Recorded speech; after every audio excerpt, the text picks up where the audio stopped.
So here's the middle, right over the center of your chest.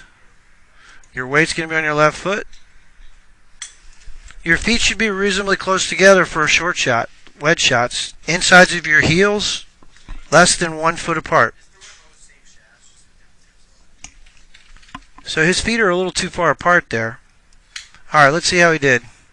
He hit it nicely.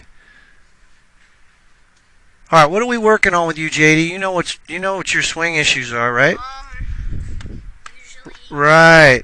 that, yeah. JD's got a little Michael Jackson. He's got this little sway move. He's a good dancer. JD's a good dancer. We got to get rid of that. We want to turn. He watch him, his right hip. I almost didn't do it. Look at that. See it shift? That's not that much. No, you got to turn your right foot in. You got to activate this muscle right here. Don't let me move it. And you got to turn against a braced right leg. You can't do this.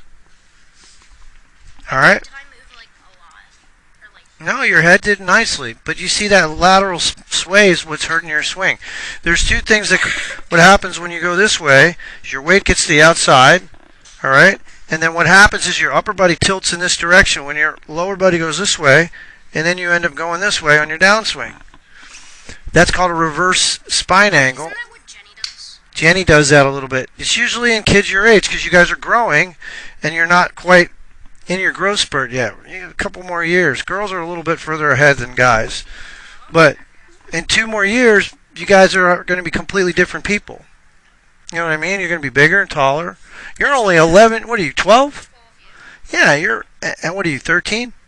You're 13, right? Every 7 years a new cell. So in 2 years, you guys are going to go through a change. You're going to get more muscle. You're going to get taller. And so your coordination changes. But your pelvis is very weak right now because you're growing. So when your pelvis is weak, it gets unstable. When it's unstable, you get that sway. Sway, sway. Breadwinner. That's a good swing. But look at his head move forward. That's his swing prop. You guys understand what I meant? He's going like this. He's shifting his body forward, right? He's got too much lateral movement. He's got too much lateral hip movement and too much upper body lateral shift. So what's a good fix for that? How can he practice not doing that? Oh, I know. How? I don't know. You have feedback. What's feedback? Something that's going to tell you if you're doing it right or wrong. So if I have a door jam right here and I go like this, is that feedback? Yeah. Right. Because I know if I'm doing it right. What about a mirror? Is that feedback? Yeah. So you have to practice knowing you're doing it properly. What's the purpose of practice? Right. But if you don't do it properly, are you going to do it right? No. So prior proper planning prevents poor performance. You have to get feedback. You have to be in a mirror. You put a line there and you practice. Is my head moving? How come? Because I practiced it hours. Hours. Do you know how many 20,000 hours of practice is? How many hours in a year? 2,000 in a work year. I've got 20,000 hours of practice. How many years is that? What's 2,000 divided by? Huh? 15 years? What is it?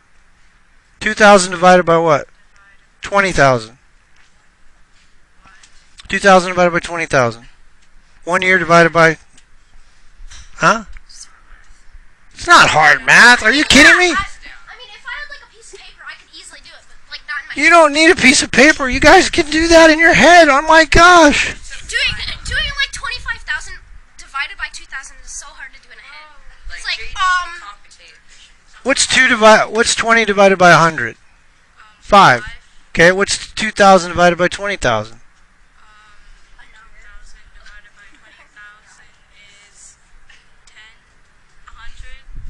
Right. Okay, what's 20 times 10? 200. Right. What's 2,000